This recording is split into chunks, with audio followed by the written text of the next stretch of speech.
Hello and welcome one and all to another episode of Early in Cyber. And today you're going to have noticed something a bit different. It's our very first video podcast, and I'm going to say hopefully, because whether I can work out how to edit a video podcast, we shall see.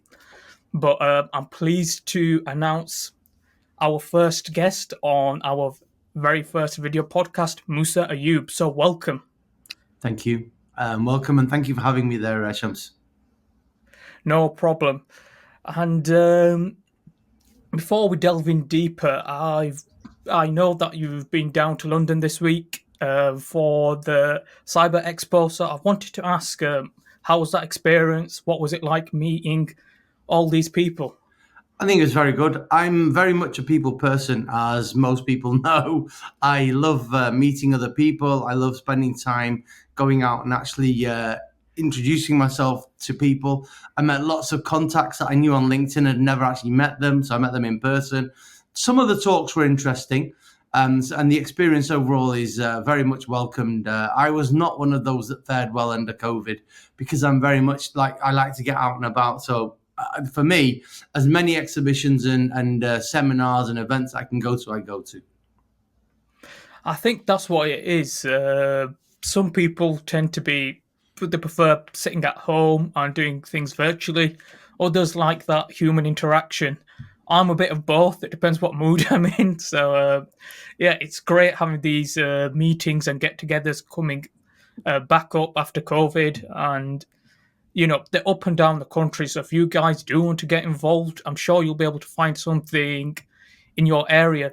Again, Musa, you were in Leeds, which is at the other end of the country. So, you know, they're all over. Yeah, I mean, I was in Manchester. I went from Manchester down to London for 2 days. So Monday night, came back on Wednesday night for the International Cyber Expo. And then yesterday, I was at your CyberSec. They did a day's event, meeting lots of people that most of them were local to the northeast, northwest. Quite a lot of people that I know from before. Lee and Katie Gilbank that set it up and organised it. It was a really, really good event. Well organised, well oiled, well run, great facilities, and I really thoroughly enjoyed it. Well, hopefully they'll be running it again next year. Yeah. Are they, Musa? Yes, they are indeed. They will be running it again next year, and I'm sure they will put details out for everybody so that they can attend.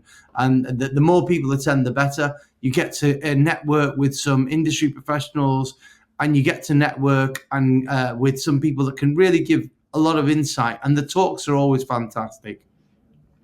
So, guys, if you want to head on down there, I'll post a link of everything we discuss, or a description even of everything we discuss down below. So look out for that. But I think it's about time that we delve in deeper, Musa, to your journey, because it's quite interesting. You studied a bachelor's in textile and management. Correct me if I'm wrong, but and now you've recently started NQB. So can you just elaborate on how you've gone from here to here? So I did a degree in textiles, finished in 1998, and then essentially went into recruitment, even back then, because the textile industry was completely gone by that stage. We had a family business in textiles. That was the driver behind going into textiles. But to be honest, it never really interested me that much. I've always been interested in business-to-business services, but technology as well. So I went into IT recruitment down in London, spent a few years there, came back up and then did lots of different sales jobs over the last 20 years. And then in 2018, just totally disillusioned with sales. My brother was made redundant at the same time. So the two of us came together and thought, right, okay, what can we actually do that would add some value? What do we enjoy doing? So I enjoy recruitment. My brother has done it, but from a different perspective. He was head of sourcing at Ericsson back in Dubai in the Middle East for about 7 years. So he understands it from a resource point of view and working with companies to provide the resources. I love recruitment. For me, it's a real passion of mine. I enjoy helping people. I enjoy placing people, and I enjoy just the thrill of trying to be set a task to say, right, we need this really specific skill set. Go away and do it. And I find that challenge even now a real buzz. So we set up NQB Recruitment Solutions back in 2018, and we're still here in 2024. It was just a general IT recruitment consultancy until about 4 years back, where we then moved into cyber. And in the last 2 years, it's pretty much all been cyber. Essentially pen testers, GRC consultants, salespeople within that sort of space. And I just really love it because I think cybersecurity is a massive area. It's it's not saturated as much as people think it is. And there certainly needs more people to join the industry. And I think there's a lot of challenges that are involved in that. And I want to be at the forefront of trying to deliver talent directly and indirectly to do that. I want to touch on 2 points you made there. Firstly, was it more accidental you've ended up coming into the cyber area of recruitment, or was it more strategic given that it's a growing market? It was strategic. It was never accidental. I made a placement for a pen tester about 4 years ago who's still in the same company. Really good guy, and that gave me a bit of a passion for it. I remember sitting down with my brother a couple of years back and saying, look, general IT is really saturated. There is one area, we need to specialize a bit more. And then we looked at different specialisms, and the area that we realized is a growing area, is a captive audience and target market, is actually cybersecurity.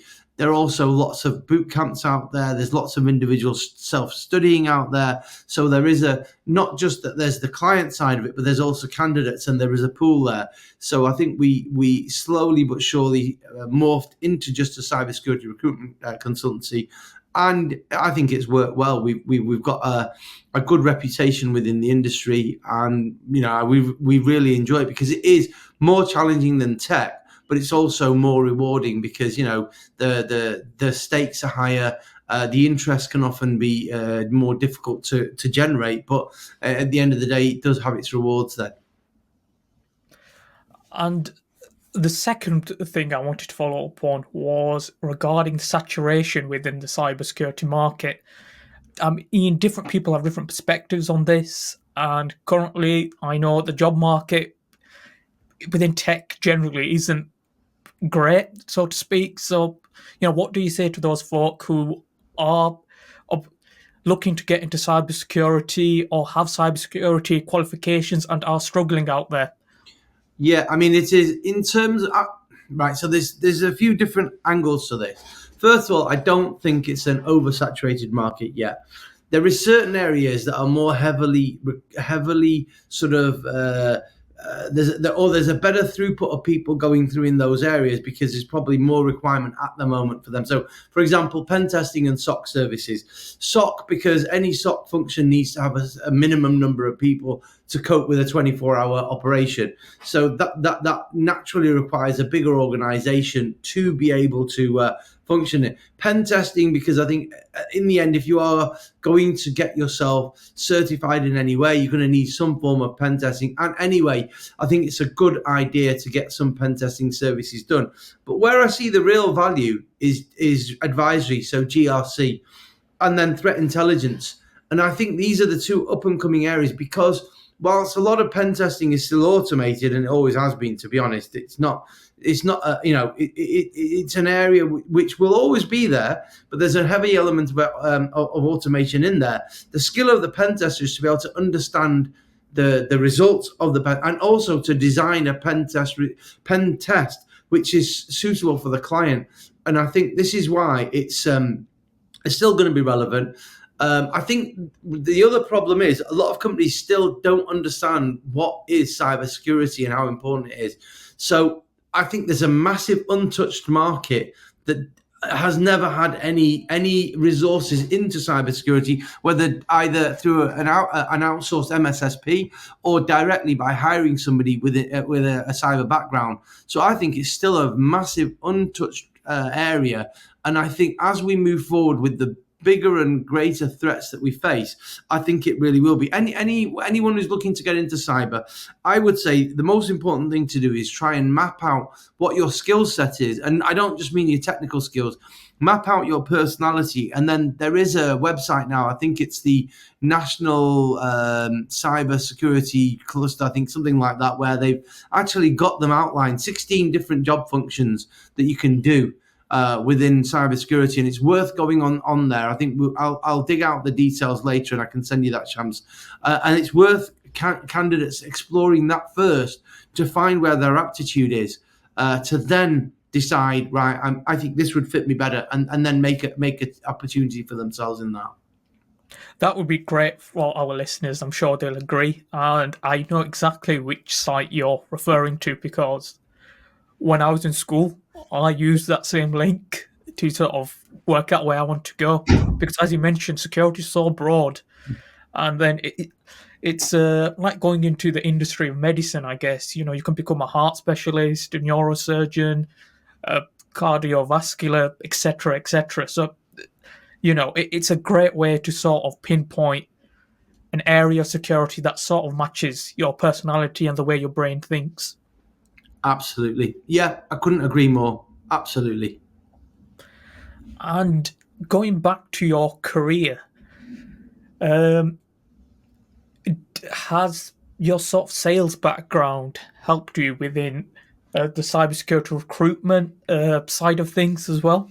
Yeah, I mean, at the end of the day, sales is sales. So what the main area that is always important in any business is to sell your services. So yeah, for sure, it helps to be able to know how to do that, to understand how to when to apply pressure on a prospect, how to engage with them, and how to build up a prospect list for yourself. Opportunities, etc. So yeah, for sure, it has helped me. And there's lots of cross transferable skills. I mean, as a salesperson, you're a project manager. As a salesperson, you're a lead generator.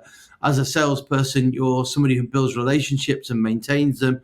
So there's lots of cross transferable skills that are most definitely used as a business owner, for sure. You know, the whole trying to manage your time effectively is a big one. So yeah, there's lots of stuff that are very much cross transferable, both into cybersecurity, but also into running your own business. The reason I touched upon this is because people might be out there, you know, with in a different field at the moment, such as sales, and wondering, you know, can I jump to X career? You know, might be security recruitment, and I just want to make people aware. Look at Musa; he's, you know, taken these skills he had before and he's been able to transfer them. Sometimes people are unable to see the link, so it's great to have yourself here as a live example to showcase that. One of the things I would say, Shams, is one of the ways in which I work with candidates very closely, and it takes a lot of time, but it's worth it. I actually do usually a Teams call with them for half an hour to an hour, and in that time, I understand what they've done before, what their aspirations are, motivations are, what their skills are beyond just the technical capacity. Because when you're doing a CV, it's so important to be able to list out those, what I now call impact skills. Some people refer to them as interpersonal skills, but there's lots of skills which make a very big impact. And more now, employers are now looking at these skills and saying, well, actually, this is just as important as the technical skills. So you're very right. Those cross-transferable skills that are, in my opinion, impact skills, make as much difference to an employer as the technical skills. 100%. And I'm going to delve in deeper regarding this because some questions that were sent in by listeners touch upon this. So I'll leave that topic for the Q&A section. But again, I want to sort of finish off speaking about your career before we hop into the Q&A. So where do you see yourself sort of going now? Is it continuing driving the NQB? What are the future prospects for NQB? So NQB we're now opening up a cybersecurity arm. So what we've done is we're setting up a company which will do governance, risk and compliance. and I will be teaming up in the future. So watch this space with a very strong person who's got a lot of experience in infrastructure, IT, and then several years within governance, risk, and compliance.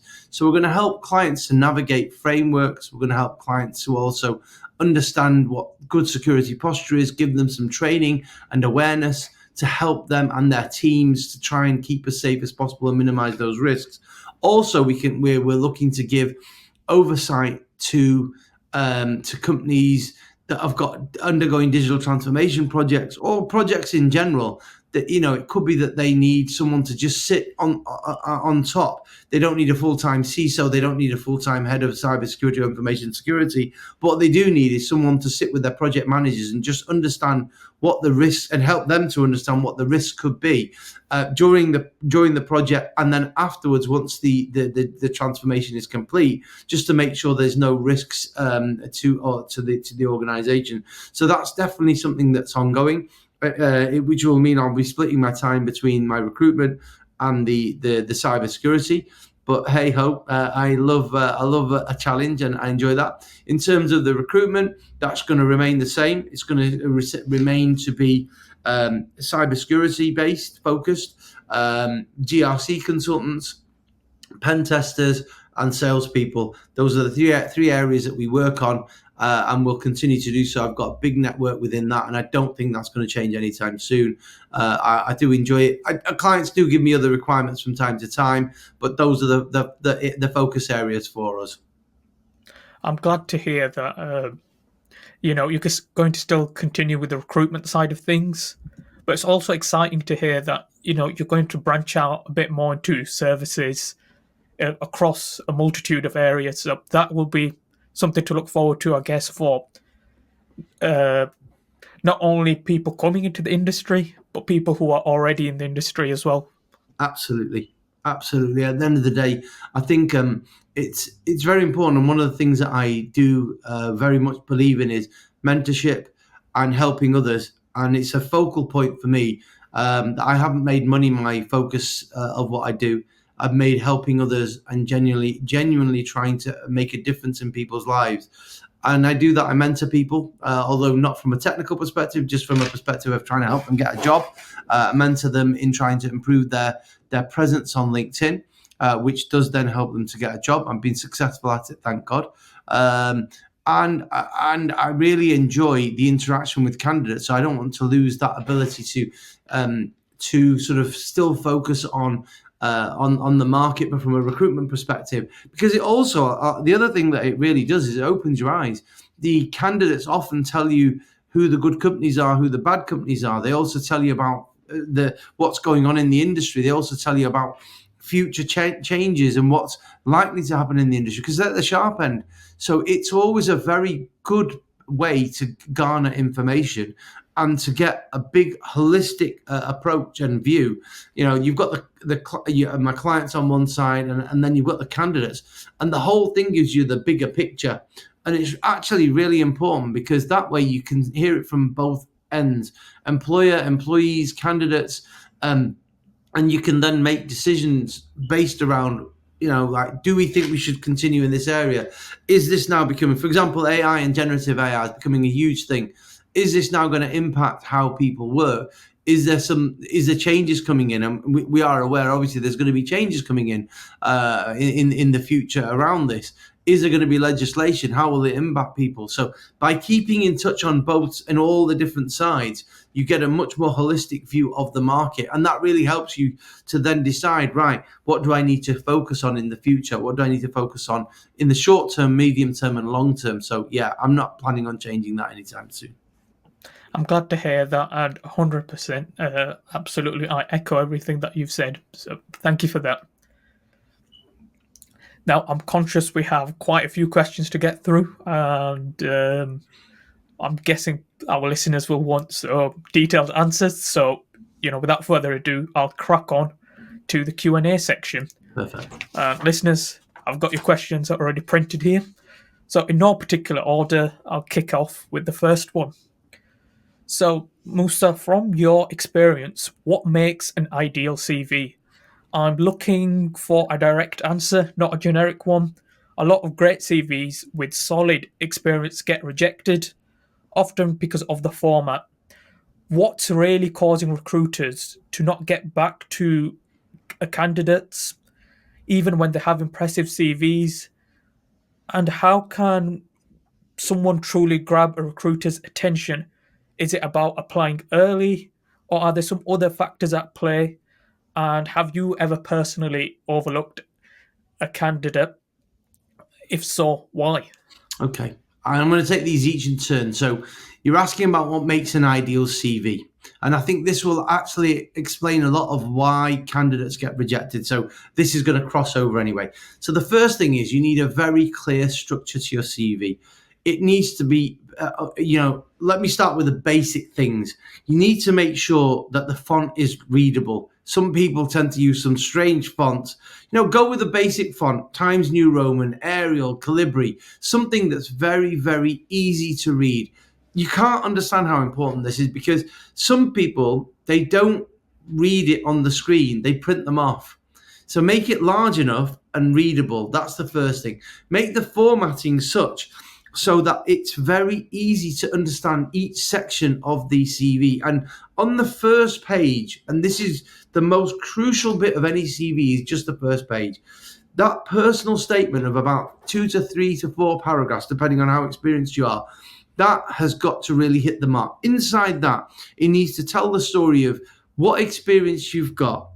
If you've got certifications, to give an overview of those certifications.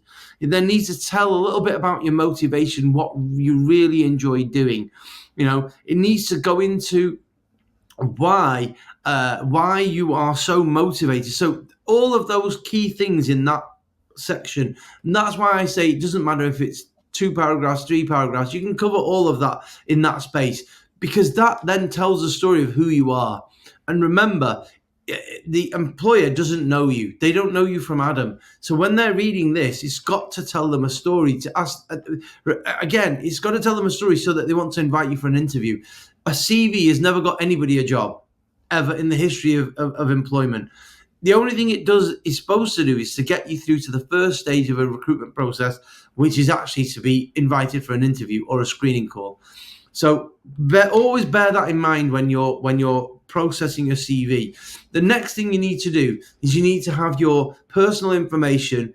And I would, again, some people go really granular on this and start to put in their full address. You don't need that. Just put the city, your phone number, put your social links on there. So if you're very strong in GitHub or on TryHackMe or Hack the Box, or your LinkedIn profile, put them in that section so it's visible and it's clickable, so that they can go into there and the hiring manager can go and take a look. Don't be afraid. It needs to be on there. People need to be more visible and need to expect that. Then you need a skills section, and I'd break this into 2. So your technical skills. Now, some people confuse this with tools. That's not really a skill. A tool is a tool. A skill is pen testing. The tool might be Burp Suite, but what you're really talking about is the skill. So, pen testing, web app testing, in GRC, it might be auditing. It might be, general control testing. It might be application control testing. It depends. And that's relevant to you. So you need 8 to 10 key skills, not tools, key skills in that section. And then you need a second section of skills, which will be your impact skills. So that's things like emotional intelligence, client relationship management, things such as communication, all of the bedrock that is so important, but sometimes people don't realize how important. And that is the area that might just set you apart. So I'd have that there on the front page. Then I'd have a section on achievements. Now, you don't need to be more than 3 or 4. But pick out your 3 or 4 best achievements. That could be a project you worked on. So if you're an entry-level person, it's different. And if you're a person who's sort of got many years experience, that's going to be different. So what you can have, and all this, so the skills in bullet points, the summary of your profile summary should be in paragraphs, not in bullet points. And that's why I say only 2 or 3 paragraphs. The achievements in bullet points, 3 of them, 4 of them maximum. and it should just outline, a brief thing like if for example, your pen testing resulted in them becoming 50% more safe. You found 80% of the vulnerabilities. Whatever it is, you make it quantifiable, and that's what makes it a good achievement. Then after that, your certs. If you've got lots of certs, I'd put that there as well underneath the achievements. And again, in bullet point, you need to be very clear and concise in how you present that as well. So the certification's name, the year you did it. I don't think it's any need to place the serial number for certs on there.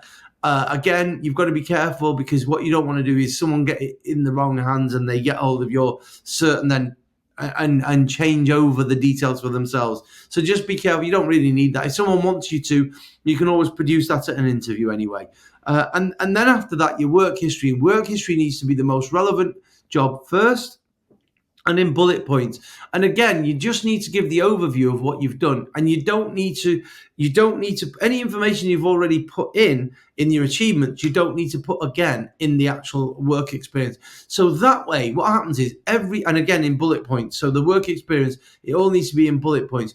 And remember to use the keywords. And remember, when you're applying for a job, every job is different. So use the job description to modify your CV so that it matches the job description. One of the reasons why people get rejected and why I reject candidates in the end is because what the job description I put out doesn't match what they've sent across. So as a result, what's the point of ringing this person? They haven't demonstrated to me, the recruiter, that they've got the skills to do this job. So remember, take the job. It takes a lot longer to apply this way, because it means you have to modify your CV to match the job description. But I'll give you an example. One of my mentees, he was doing it the other way first, spray and pray as we call it, sending his same CV out everywhere. I started to mentor him. He's got, by the grace of God, interviews coming out of his ears now. And literally, he's only applying for 3 or 4 or 5 a day. Every week he has 3 or 4 interviews from that.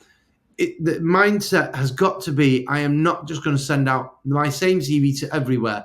You mentioned about how to grab a recruiter's, what makes a CV impressive. What makes a CV impressive is that you've gone through the job spec and you've basically hit all the keywords and all your relevant skill set and all your relevant information in the personal detail, in the personal summary, is absolutely spot on against the job spec, the job description. A recruiter will immediately take impact from that. One website that I use is myperfectcv.co.uk. That's an excellent website to actually it's got several different formats.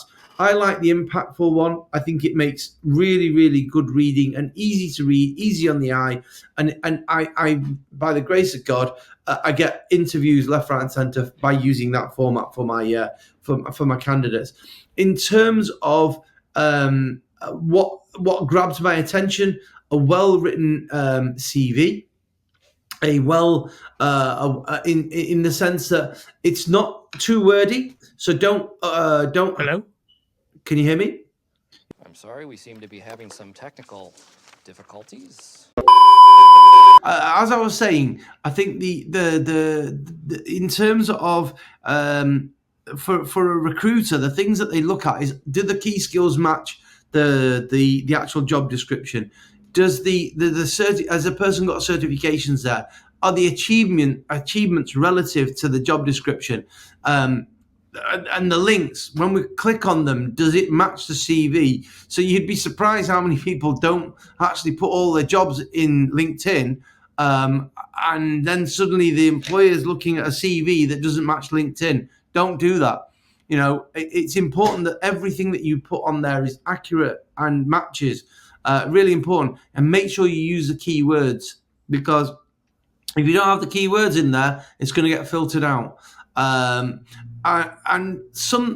a lot of people are saying don't make covering letters, I disagree. I think a well-written covering letter makes a big difference, and attach it at the front of, and do it for each individual job you apply for. That's why my method takes a lot longer than spray and pray.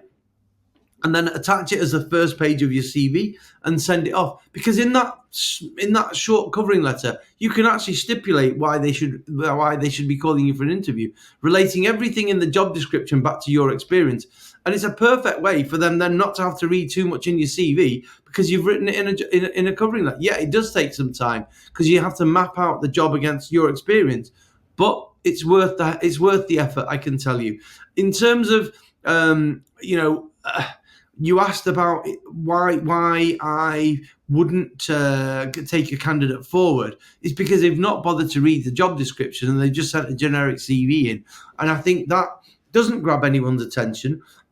It's very clear that this person's literally just sent the same CV to a lot of different companies and people. And therefore, there is no point to calling this person for an interview, because they've not really put any effort into actually applying.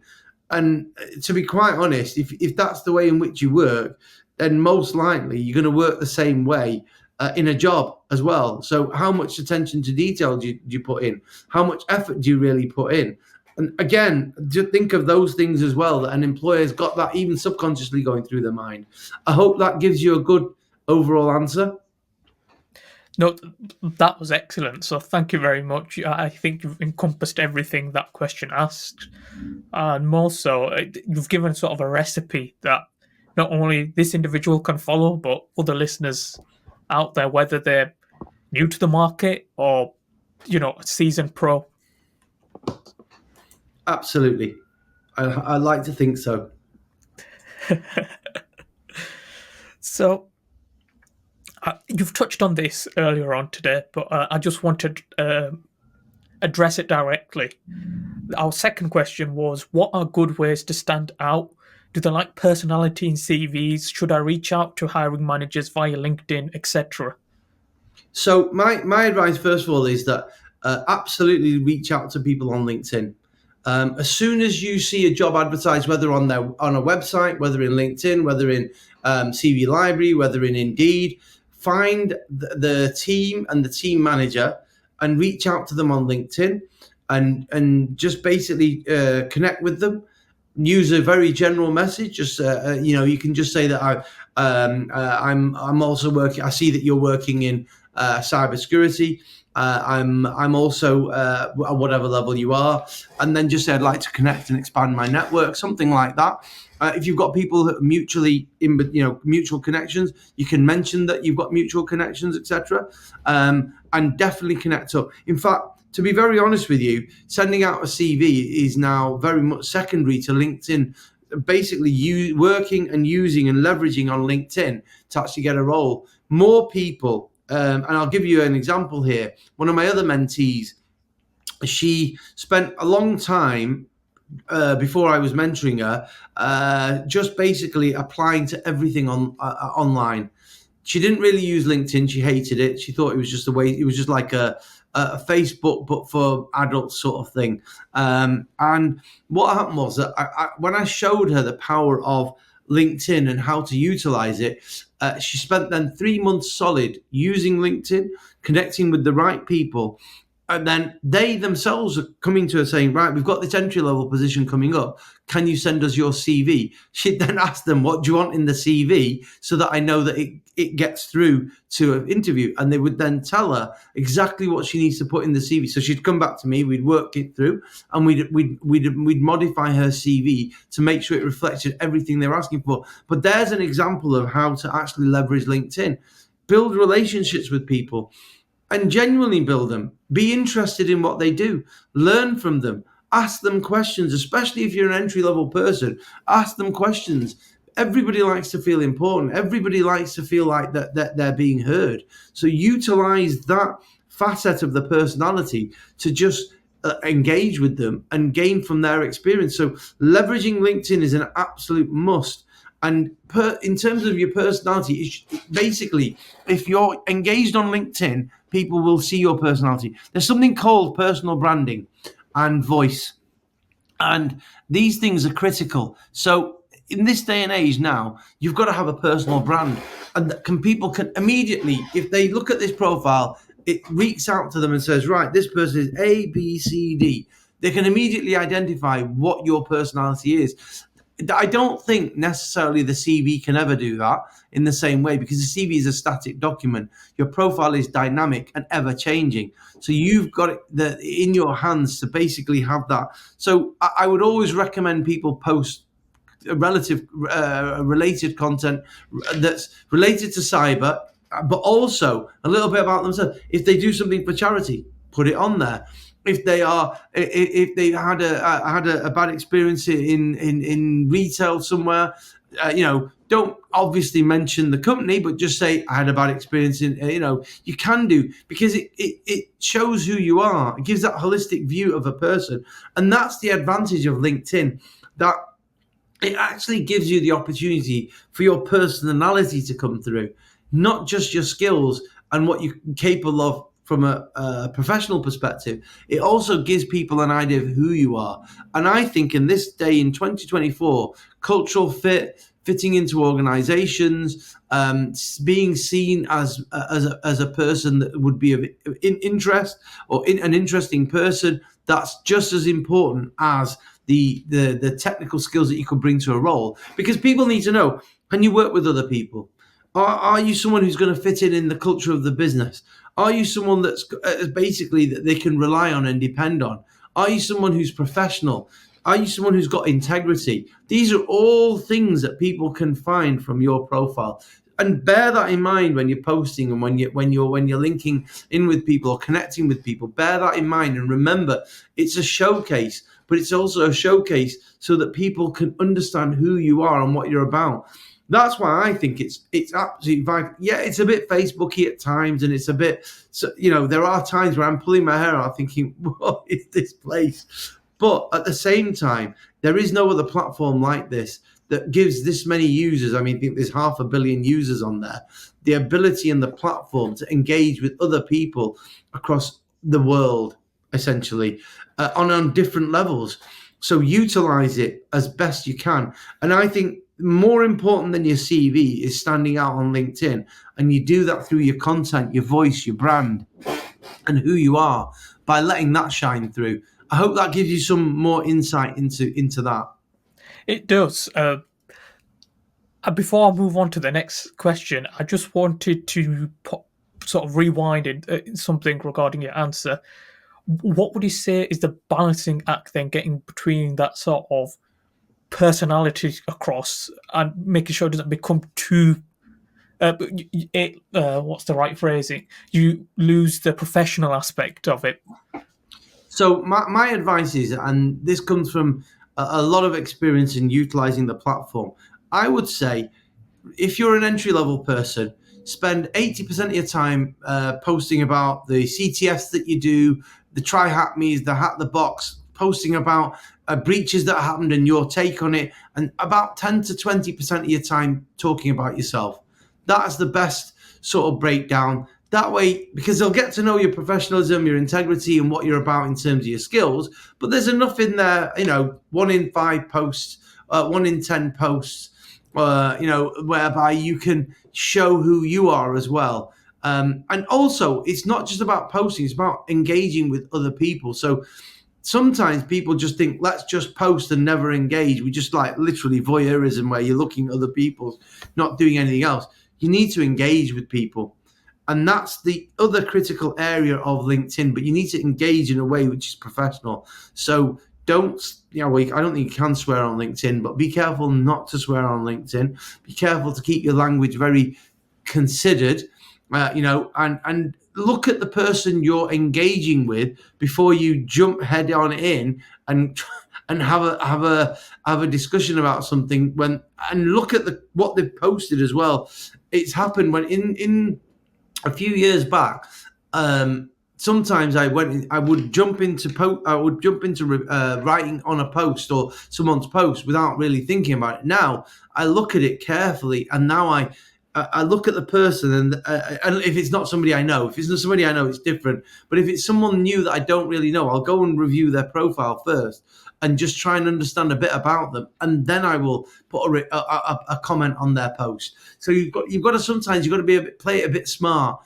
It's not it's not just about posting quickly as possible and getting something out there. It's also about engaging in the right way, so that people see you as you said, professional, but also see the whole you. So I would say, if you look at it like 10 posts, maybe 1 to 2 about yourself. Well, thank you for that, Musa. That concludes part 1 of our podcast. I have decided to cut the podcast into 2 episodes to make it easier for you guys to digest and really reflect on Musa's advice there. So stay tuned, and part 2 will be out soon. Thank you. Early in cyber, where knowledge meets inspiration.